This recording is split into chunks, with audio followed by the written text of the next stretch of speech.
Mesdames et messieurs, forces vives de la nation, nous voulons tous, sans exception, par patriotisme et devoir citoyen, contribuer librement et sans contrainte dans nos interventions, commentaires et propositions, dire ce que nous ressentons de la situation politique délétère dans laquelle nous sommes plongés depuis le 6 avril 2016. Il s'agit d'une situation grave, d'une crise profonde, avec tout ce qu'elle comporte d'implications, de conséquences, et aussi, non seulement de conséquences, mais également de dérèglements qui hypothèquent surtout l'avenir des jeunes, fer de lance du développement et piliers de la relève, c'est-à-dire les leaders de demain qui commencent à faire leurs armes aujourd'hui. Les enjeux de la rencontre de ce jour, 28 février 2021, vous seront développés par les autres orateurs.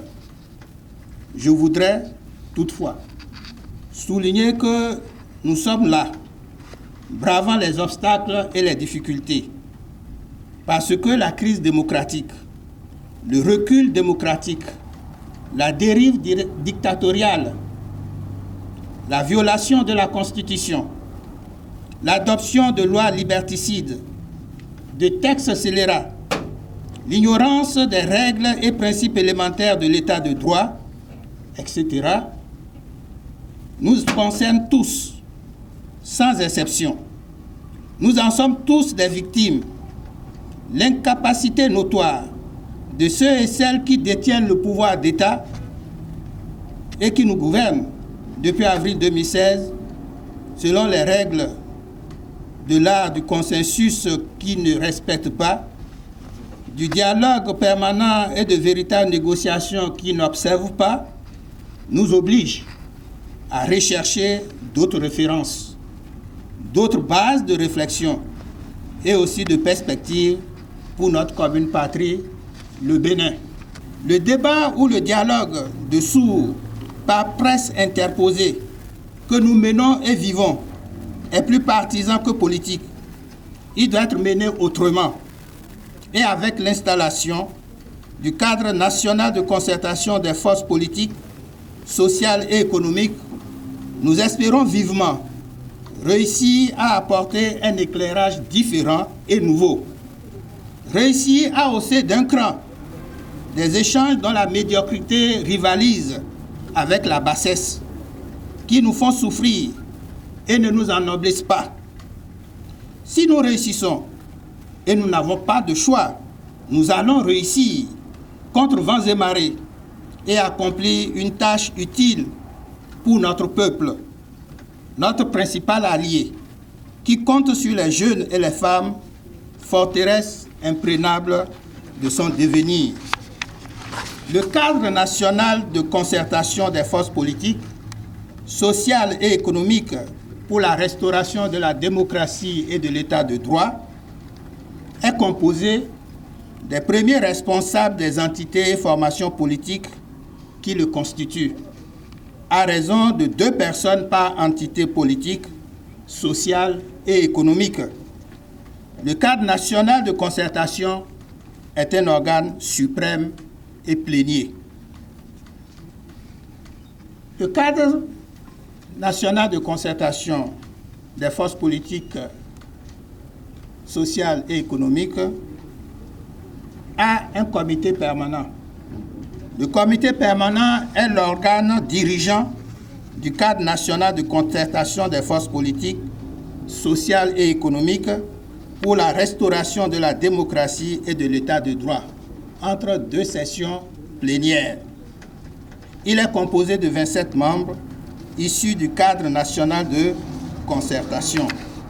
Vouloir, c'est pouvoir. Le pouvoir, c'est celui de la parole appuyée de convictions inébranlables, de détermination forte et d'engagement ferme. Compatriotes, mes sœurs, compatriotes, mes frères, d'ici et d'ailleurs, compagnons dans la lutte, 14 décembre 2020, 28 février 2021, ça fait exactement 75 jours que nous avons tous décidé à l'unisson de dérouler sur le tapis rouge vif du sang de nos compatriotes martyrs et de nos combattants blessés, et sur la souffrance des camarades emprisonnés ou poussés à l'exil dans les affres du froid de l'hiver pour certains, et où, dans la béante voracité de la pandémie du Covid-19, n'ont à aucun moment entamé la détermination et la rage de vaincre la dictature en cours dans notre pays, le Bénin. Nous avons décidé, disais-je, de dérouler l'agenda de nos activités, de la lutte pour la restauration de la démocratie et de l'état de droit dans notre pays, parce que depuis avril 2016, notre pays a basculé dans la dictature, une dictature féroce. De Monsé à Karimama, à Zé, à Alada, à Ouida, à Toribosito, à Cotonou, de Sakabansi à Niki, à Kove, à Zanyanado, à Zakota, Boikon, à Bomé, de Nyaro à Sinandé, de Kaswala à Wake,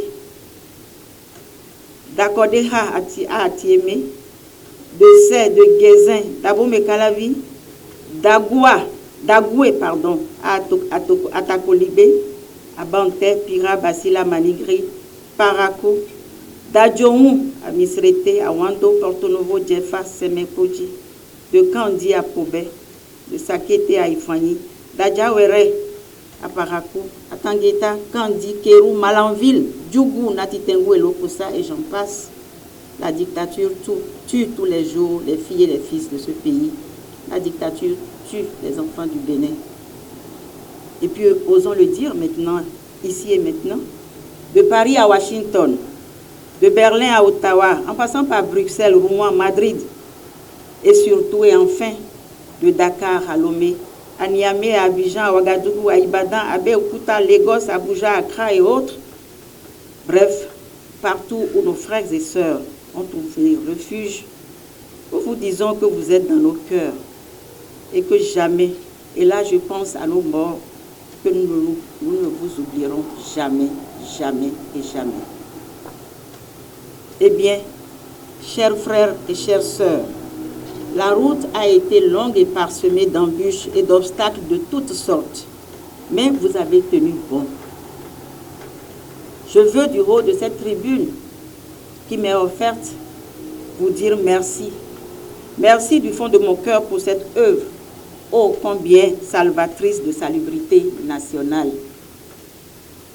Au moment où nous nous apprêtons à amorcer le dernier virage de notre bataille collective et nationale pour la restauration de la démocratie et de l'état de droit dans notre pays, avec pour socle principal la Constitution du 11 décembre 1990 et l'exigence du respect et de l'application des décisions de la Cour africaine des droits de l'homme et des peuples, avec l'installation des cadres de concertation décentralisés dans les 77 communes, dans les 546 arrondissements et dans les 5252 villages et quartiers de ville, et cela sans exclusion et avec la participation et la collaboration de tous et de toutes. Je vous dis à toutes et à tous que vous êtes braves et dignes. La mission de ce jour, 28 février 2021, 28 février, date chargée de symboles et d'émotions dans la mémoire collective de tous les Béninois. Ce jour, disais-je, est l'installation du cadre national de concertation politique, de concertation des forces politiques, sociales et économiques pour la restauration de la démocratie et de l'état de droit dans notre pays, suivi de l'installation du comité préparatoire des assises nationales. Je ne peux finir mes propos sans vous soumettre au devoir de vous confier à l'Éternel des armées, le Créateur du ciel et de la terre, notre Seigneur Dieu, afin qu'il nous protège nous préserve de tout mal, nous éclaire et nous bénisse en abondance. Je voudrais vous remercier et souhaiter de voir très très bientôt à nos côtés et sur le territoire national du Bénin les milliers de nos frères et de nos sœurs exilés partout dans le monde. Et je voudrais aussi souhaiter que nous connaissions très bientôt la libération immédiate de nos détenus arbitrairement emprisonnés pour leurs opinions politiques dans les geôles de la rupture.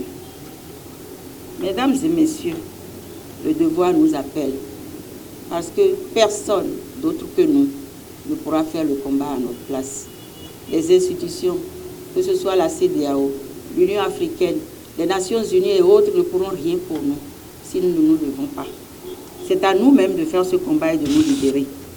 C'est pourquoi je voudrais lancer solennellement un appel patriotique à l'endroit de tous les Béninois de l'intérieur de la diaspora, sans exclusive, afin qu'ils se lèvent pour sauver le pays par un dialogue franc, sincère, gage de paix durable et de fraternité.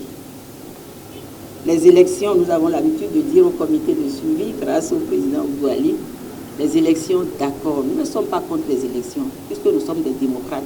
Nous ne pouvons pas accéder au pouvoir sans les élections. Les élections, d'accord, le dialogue et la réconciliation, d'abord. C'est de ça qu'il s'agit.